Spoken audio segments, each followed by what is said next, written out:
Hello, everyone. I wish you good days, good nights, good evenings, maybe good mornings, good afternoons from Turkey, Istanbul. So today I'm going to make a presentation on nanofibers, their production and applications. I hope it will be fruitful for all of us. We are going to talk about our systems. Unfortunately, maybe we try to catch an hour that fits for everyone in the world, actually, from United States to Japan. We have attendance. This is the third seminar of Temag Academy.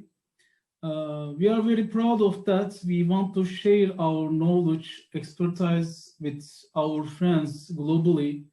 As academicians, we want to collaborate everyone around the world. So hopefully for the next month also, this will be monthly. Every month we are going to select some topics. We are going to invite some speakers. Even yourselves can become our speakers for Temag Academy.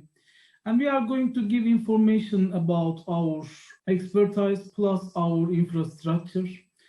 So at the end of the day, you will have something in your mind to how to collaborate with us, actually. Saying that, I want to start my presentation. I again thank you very much. By the way, some of the attendants are asking if they can record it. But the issue is here, we are going to put these presentations to YouTube also, so you can listen there.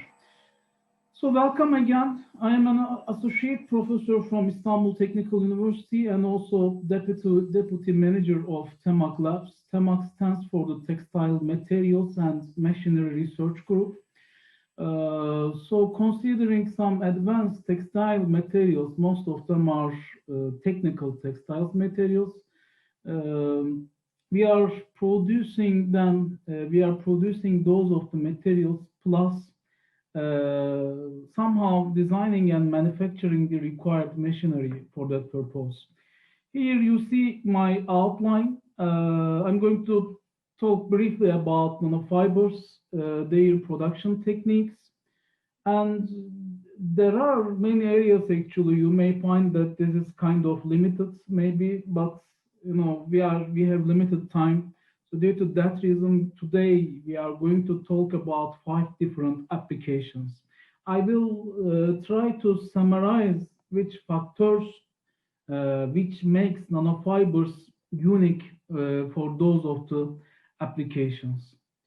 So let's start, maybe this is a discussion point actually. In some resources, some references, it is mentioned to be 100 nanometers, and some of them say that below 1 micrometer is perfectly fine. So what I believe in this regard is if we were able to see the effect of nanotechnology, and it means that if we were able to figure out some new performance factors when we dive into nanoscale, it shows we can call them as nanofibers. For some applications, you should go quite below 100 nanometers. For some applications, 1 micrometer is enough to see, to observe those of the performance factors. So here you see a comparison between the regular textile fibers plus human hair. Using our systems, we were able to see nanofibers of 30, 40 nanometers, meaning that we can attenuate the fibers, the polymer jets, maybe 1,000th of human hair. So this is quite large value, and what sort of nano gains, maybe we can say, we are obtaining is we are reaching a very high surface area. We are reaching, let me say, not high porosity, but scalable porosity with these structures, and also versatility, meaning that, as you see in my outline, today we are going to discuss about energy applications to medical applications. So there are quite different applications that we can use nanofibers. So this is good. This versatility makes our products more and more unique, actually. Making this description, most of the scientists, I believe, we know about this electrospinning. It is like I can say like 20, 25 years old. I mean, it is maybe young, making it a little bit naive, maybe, but normally in some references, you are going to see that even Faraday has some experiments to go electrospinning or electrospraying or electrohydrodynamic atomization techniques, for instance. They described starting from 18th century, actually. So the question here is, we have a simple setup for electrospinning. For the last 20 years, there are thousands of studies. I believe every year there appears like 3,000 papers on electrospinning still. So we do have a polymer solution to be pumped. The polymer is going to be formed from this polymer solution. Basically, it's a feeding unit, and we are generally using syringe pumps. And we are applying a very high potential between two electrodes, meaning that most of the times the needle here becomes the cathode, while collector is the anode. So such a high potential causes kind of electric field forces. Plus, there will be kind of accumulation of charges over on the tip of this polymer solution. So these two electrostatic forces is the main reasons behind the fiber formation in electrospinning. In maybe thousands of laboratories around the world, there is electrospinning systems. So there are kind of quite, big number of actually parameters that are affecting electrospinning. This can be explained as maybe material-based parameters, process parameters, even the system parameters actually, and ambient conditions are quite important in electrospinning. So these are mostly due to the electrical properties, rheological properties of polymer solutions, and plus the process, meaning that electrical forces. So giving this short description on electrospinning, after a while we talked about these two new novel systems actually. We basically used spraying mechanism, I can say, but for polymer solutions and for such a small scale, we are in need of doing simulation to find the best geometry for this spraying mechanism. So the thing is, here we are using some specific nozzles, and using these nozzles and by means of compressed air, we are also able to produce nanofibers. So this is called solution blowing in the literature. So another system we tried also for the last maybe 10 years is centrifuge spinning system. Here you see, this nice compound for centrifugal spinning as well. So the thing is, rather than electrostatics or compressed air, what we are using is we are utilizing from centrifugal forces that is formed on these, again, specific rotors. We are calling these spinners as the rotors. So we can go up to 20,000 RPM values, rotational speed with centrifugal spinning. And utilizing from centrifugal force, it is basically very much look like the cotton candy machine. We can form fibers again. So these fibers are also do have the similar diameters, but please, I'm going to warn you that we are utilizing from the mechanical forces in solution blowing and centrifugal spinning. So due to that reason, they are, as you know, mechanical forces are they are stronger than the electrostatic forces that are formed in electrospinning. So due to that reason, you may need to go a little bit higher concentration, and also feed rates are going to increase. As you see, for the centrifugal spinning system, we were able to enhance the feed rate up to 30 milliliters per hour. So this is kind of important because, as you know, as the nanoscientists, nanotechnologists, we have to increase the productivity of the systems. So here we do have a YouTube video, actually. I'm not sure in such organizations, it is difficult to get feedback from YouTube or videos, but I hope we can make it right now. Hmm.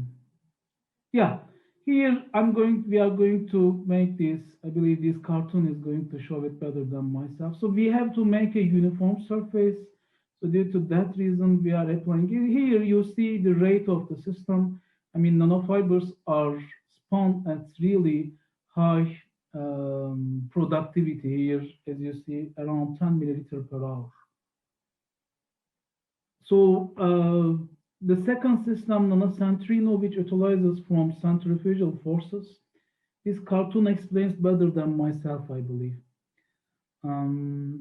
So here you may see the fibers. I don't know ongoing. I'm sorry, somebody attended, so due to that reason interrupted. Let me go. Let me go. So the centrifugal spinning, and I was going to talk about one more system. There was another system. It was also interesting. As I said, in aerospinner and centrifuge spinning, we are utilizing from mechanical forces. But after a while, we talked that what happens if we also use hybridized systems, meaning that why don't we use compressed air plus electrostatics? This system also working quite nicely. This is also kind of novel. We are utilizing from both electrostatic forces plus solution blowing compressed air. And this is centrifuge spinning. I don't know if you can see the fibers going around. So it can go up to 20,000 RPM speeds, which is causing the attenuation of the fibers. And electroblowing is one final system we are currently focused actually. We do have the advantages of both electrospinning and solution blowing here. What might be the advantages? You may obtain maybe smaller fiber diameters. You may obtain better uniformly fed samples because you are going to have electric field between these two, between collector and the nozzle. So due to that reason, electroblowing or even electrocentrifuge systems are advantageous. This is something we are currently focused. I'm really happy that we also achieved to produce fibrous surfaces. Matte blowing is important because, as you know, due to environmental concerns and also human health, we have to go thermoplastic materials. These thermoplastic materials does not use polymer solutions. Instead, we are using polymer melts. So this is like solution blowing, matte blowing, same procedure, but most widely we are using long dies to produce matte blowing here, as you see. So this is more productive than the regular solution blowing or electro blowing systems because you are feeding the polymer 100% and there is no evaporation of the polymer solutions. So we are ready to collaborate with you, my friends, globally on matte blowing systems. Also, we will be happy to produce together using our matte blown infrastructure. There are some other systems also you are mostly aware of those. The thing is, these are kind of very limited studies we can obtain there. For some studies, island in the sea, you can obtain very large productivity, but it has very high initial investments. For phase separation and template synthesis, some of them are very limited to polymers. I mean, you cannot obtain nanofibers from any material that comes to your mind. Anyway, so giving a brief description on the nanofiber production, I want to continue on the nanofibers for air filtration. I believe nowadays air filtration is still the most important application of nanofibers. I don't know you or your families are probably wearing masks that are made up of nanofibers most probably. So these influenza pandemics basically, you know, the frequency of these pandemics is getting high day by day. So every year, and even in some years, we are able to see not pandemic, but in the meaning that it is kind of in the limited zone, limited area in the world. we do have these pandemics, maybe endemics that is limited to some regions in the world. On the other side, this is very important for indoor air pollution and for some users like in hospitals, in clean room applications, we are in need of different type of filtration products. So what are the systems, what are the techniques to produce aerosol filters? I'm not talking about the rough filters actually. We had to talk about submicron aerosol filtration. So we do have three alternatives for that. One of them fiberglass filters, nanofibrous filters, and electrostatic filters. Filtration is most widely talked to be as a sieving mechanism, but it is not actually. Filtration is quite more complicated, meaning that it is not, it doesn't only depend on the porosity or pore size of the nonwoven mats. So it is important to know about these mechanical filtration processes and also electrostatic filtration. Meaning that if you do not have a engineered fabric structure, these inertial impacts, interception and diffusion mechanisms does not work. Nanofibers are providing a nice web structure for that, and since the pore sizes are small enough, particularly for the interception and diffusion, they are very much superior materials. We can also add some electrostatic on the nanofibers, so this is going to make, again, a kind of hybridized technology maybe, and this is going to enhance the filtration performance of the webs. One important advantage of nanofibers is actually this slip flow. Please remember that when it comes to filtration. In microfibers, when we use rough filters, air comes to, or any other fluid comes to the surface of your fiber, and it stops all of a sudden, meaning that the velocity over the fiber surface is kind of zero. When it comes to nanofibers, it is not zero because the fiber diameter is too small. It is just very close to the air, the streamline's diameter. So due to that reason, the air just slips over the nanofiber surfaces below a diameter. So due to that reason, air is not going to be stopped when we use nanofibrous mats. When you use some filters or face masks, you are going to see that it is not clogging easily, or it is very comfortable to breathe behind them. So for those of the structures, the basic advantage is air is slipping just over the nanofibers, and it is providing low pressure drop, what we call as the pressure drop. Another thing important we have to consider for these applications is we have to think about the penetration versus pressure drop. So this pressure is going to increase during the use. So it is not only, when it comes to filter media, you cannot say, okay, what is the efficiency? Efficiency is not the only parameter. If you do not see these mass deposited versus penetration curves, you cannot decide what will be the lifetime of your filter media, of your face mask. So this curve basically describes what will be the lifetime. Is it going to clog at, for instance, for that case, 35 grams per meter square deposition, or it is going to clog at 50 grams per meter square? So these are the questions when you select the filters or face masks. Another thing nanofibers might be used is gas filtration. So this is not the same as you see, I'm not saying air filtration, instead gas filtration. So for the removal of some VOCs, some gases, some odor making gases in the air, we can utilize from this photocatalytic filtration. This depends on the production of some radicals in the air by means of some photocatalysis reaction. After this reaction, UV is also applied to some materials here. It forms these radicals, and reacting with the chemicals in the air, those of the radicals are going to destroy the VOCs or any other chemical. So for air filtration, this is quite nice application also. As you see here, we have nanofibers where we put these titanium dioxide nanofibers. So these are going to be used for photocatalytic applications. So basically, regularly people are using active carbon structures. Instead, if we use titania, it might be better to destroy the VOCs in the air. Okay, this is another applications of nanofibers that we are using for photocatalytic filtration.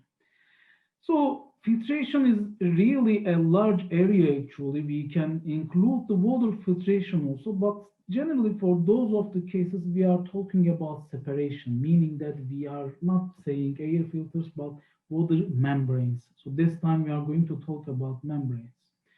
Nanofibers are also doing quite good for the applications of membranes. This chart is quite important when people invite us, for instance, we have a fluid and we want to filter out, we want to separate some contaminations from there. So we have to know where we are fighting. So sometimes we are going to see that the particle size is like 10 micrometer, 100 micrometer area. So for that case, we are of course not going to use reverse osmosis. Sometimes it can be maybe lower, sometimes it can be lower around the ionic diameters. So this is quite important for filtration or separation experts to see the nature of the fluids. And after that, we have to decide which separation process, which membrane, which filter structure is to be used. So nanofibers, as you see here, we do have some conventional nonwovens. Nanofibers are going down to 1 micrometer. And unfortunately, it is my knowledge actually, but it is quite difficult to take to the smaller ranges. But we do have some modification techniques to take the range of nanofibers further here, as you see. Meaning that from particle filtration to reverse osmosis, we can utilize from nanofibers. Basic idea is that in every point of water or fluid separation processes, we can use nanofibers. This is quite achievable, acceptable. Here we are going to maybe hot pressing is one technique, cross-linking is one technique, and nanofibers and interfacial polymerization actually is one technique, and nanofibers are really doing quite good.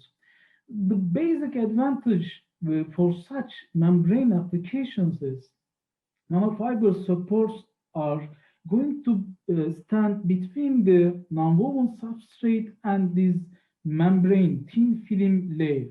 Okay, standing between these two surfaces, nanofibers are going to provide us a good tertious paths for the accumulation of, for the penetration of water. So this is very important for water filtration. We need kind of porous structure.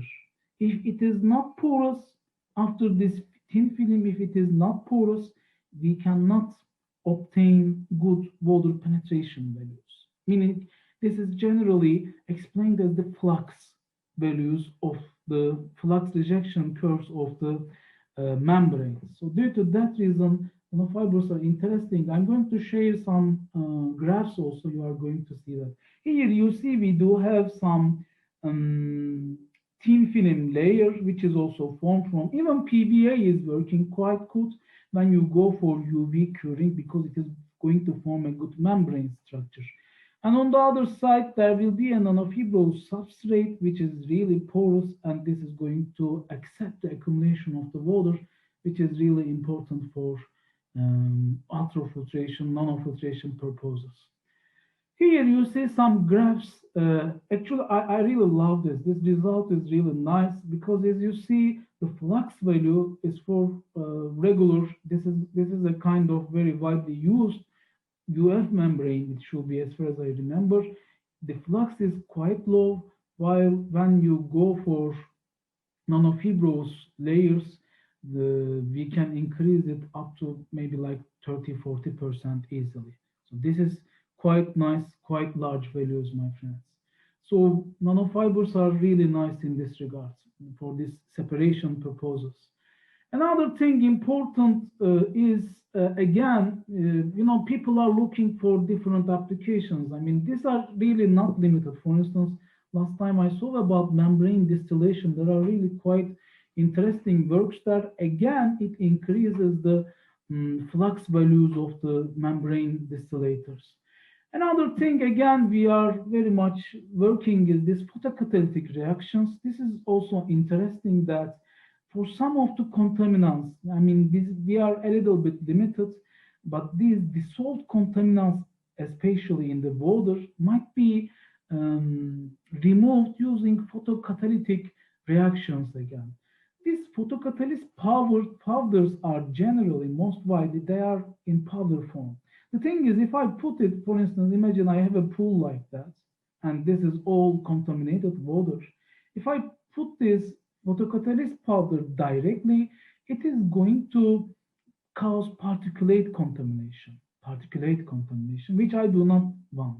So due to that reason, nanofibers in this regard are used again as the substrates for these interesting photocatalytic materials, and they are exhibiting high efficiency to remove different types of dyes from the water. As I said, these are not limited with these applications, so please let us know if you have interesting things regarding on this filtration and separation applications. This is quite big area. Another area nanofibers are important is the medical textiles. So this is important when it comes to wounds and also burns. Actually, we have these two areas that makes nanofibers interesting. This is quite interesting application. The wound healing process is quite complicated, so we have to be understand the process. Actually, there are very nice videos on YouTube. I really strongly recommend you to watch that, because these procedures sometimes take some minutes, sometimes days to weeks, and interesting things are happening that it includes the, for instance, keratinocytes, neutrophils, fibroblasts. They are invading the area, they are doing some works. These are really interesting area, wound healing process.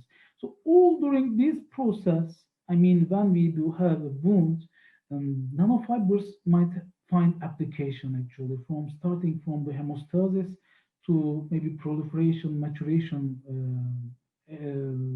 stages. Nanofibers might be used, but for those of the applications, we have to know, for instance, in hemostasis process, there happens to be a bacterial invasion, and also there happens this and blood is accumulated, for instance, for some cases at very high speed. So due to that reason, we have to design our nanofibers accordingly. We have to design our nanofibers for proliferation process also, to not to form scars after the wound healing, for instance. So nanofibers are also finding applications that even in 2008, they were found to be one of the best inventions of the year. I'm sorry, right now I don't remember which institute selected nanofibers as one of that, but they really deserve that. Another idea that we can dive into is an important thing, especially for complicated treatments.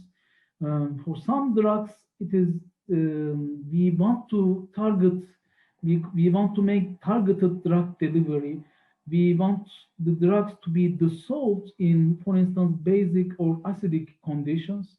So nanofibers are used also there. For instance, at pH 5.2, we can deliver them, meaning that in acidic conditions, while in the basic conditions, they are going to keep themselves closed. So these drug delivery applications are also taking attention, and even there are some commercial products that nanofibers are already used. One basic advantage of the use of these drug delivery materials is these kind of drugs is we are going to deliver the drug at the required speeds. So if we go for the regular pills, for instance, so every, for instance, 6 hours, the patient is getting that, and drug is accumulated to body at some frequencies. So what we learn from the medical doctors, our medical partners, is it will be quite nice if we find a more straight path for the release of the drugs. So due to that reason, there are some different applications that these drugs are accumulated into these nanofibers or between these nanofibers. There are quite nice studies in the literature also. For that purpose also, it is very common that people are using big component nanofiber technologies. I have to remind that. So what else we do have? It doesn't, and here we have some energy applications as well. This is interesting that what I learned that we can say that in every part of energy storage devices, nanofibers can take part actually. Here you see some studies from the relevant literature. We do have also some studies with nanofibers in cathodes, in anodes, and also in the separators. Nanofibers are finding applications. Here you see the applications on cathodes. As you see here, you can easily double the discharge capacity, especially when it comes to inclusion of the silicon into carbonaceous structures for the anodes. We are able to enhance the performance of the anodes to very large values. So I believe this is for the last 5, 6 years. The silicon is, there are many studies to find the stable use of the silicon. So what the problem is here is the silicon expands a lot after the lithium insertion, lithium intercalation. So due to that reason, we are going to be in need of a stable carrier for the silicon nanoparticles. So we can put into nanofibers basically. Nanofibers are also do have, due to their nature, they do have high conductivity also. So they can be used freestanding as well. So here, as you see in this TEM image, we can put these silicon nanoparticles into carbon nanofibers, and they are going to behave at really nice capacities. So I have to say that this still, for instance, these areas in many studies you can see doubling, tripling discharge capacities or the performance for stability. The issue here is still how we can enhance, how we can increase the productivity of these systems. There are also quite nice studies for the separators that people are trying to enhance the conductivity here, the ionic conductivity of the materials and the porosity of the structures. So this is actually a regular commercial membrane separator here to be used in lithium-ion or sodium-ion batteries. Nowadays, we see many studies that concentrated on nanofibrous structures as well. So this was some studies. There are even studies on the solar cell applications, say dye-sensitized solar cells, perovskite solar cells.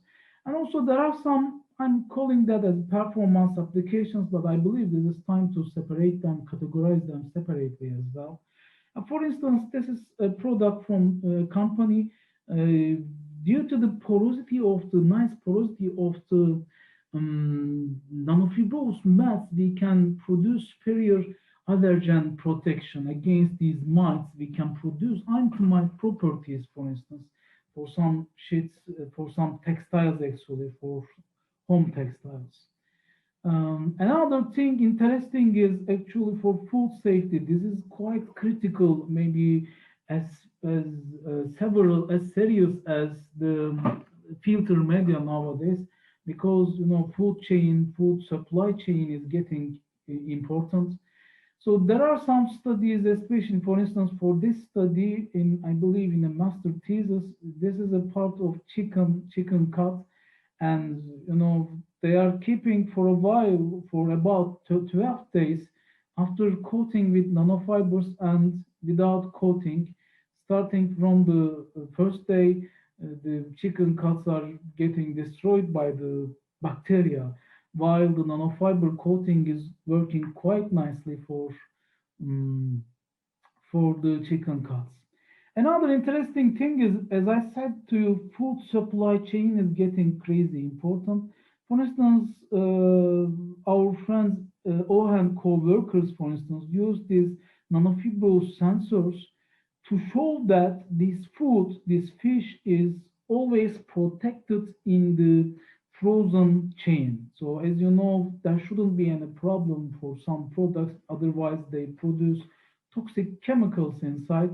And these sensors, when you put onto on your food, especially for meat and poultry products, this is going to warn the users, final consumers, to be um, to be aware of the situation, meaning that this product is kept in the old frozen supply. This product is not good for your health.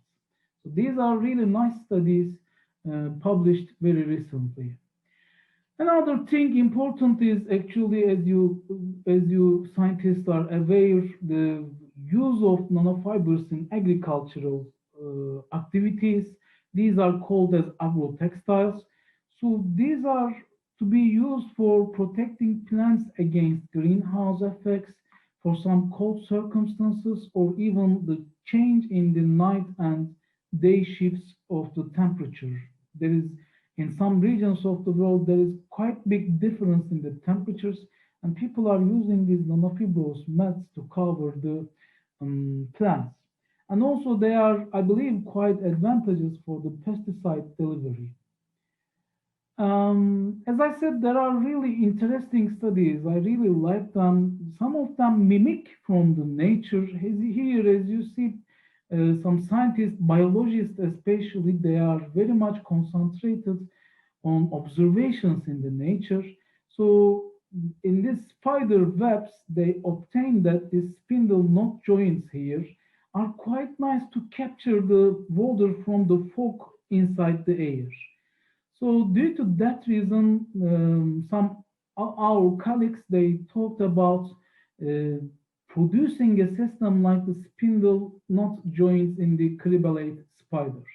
So as you see here, this is quite nice harvesting actually. This is not water filtration. I'm not going to use the water separation or water reclamation. Instead, this is going to be the water harvesting.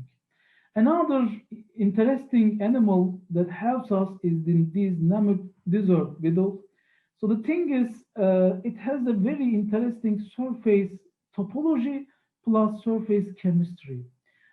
This animal, this creature, as far as I know, does ever never drink water. Actually, it is living in deserts. Actually, his home is deserts. But the issue is, again, attracting. It has some bumps that are hydrophilic and some regions that are hydrophobic. And due to the geometry of its shape, the captured water in the morning just goes through its mouth, and it is just drinking. The only thing he's doing is just drinking the water. So utilizing from this structure again, using nanofibers, using different nanotechnological surface treatment technologies, we can easily harvest also water inside the air. So this is also interesting area to dive into. Here you see more clearly they made these spindle knot structures using bicomponent fiber structures, which is composed of PMMA shell and polystyrene core. So we already have very nice, with this I want to finalize, I want to end here my talk. Thank you very much for being there. As I said, this is our third seminar as the Temag Labs. We do have very nice international collaborations with our friends all over the world. I'm sorry that I didn't include some of them. We will be happy to collaborate with globally with all our friends and help your problems. In any case, you can email us, you can text us, and we will be happy to host all of you in our labs when these pandemic conditions are removed from the world. So the thing here is the basic idea, again, maybe I'm repeating it third time, but we want to collaborate everywhere in the world. We want to help our friends and we want to learn from our friends. You may have some ideas. We can go for some non-disclosure agreements to protect your ideas, your intellectual properties. And after that, holding meetings, organizing online meetings, again, we can easily publish papers together. We can go for conference papers, or even we can propose new projects. We believe that this collaboration is going to make all of us productive, and we are going to enlighten the dark areas in the science for humanity. So thank you very much for being there. I hope this is helpful for all of my friends.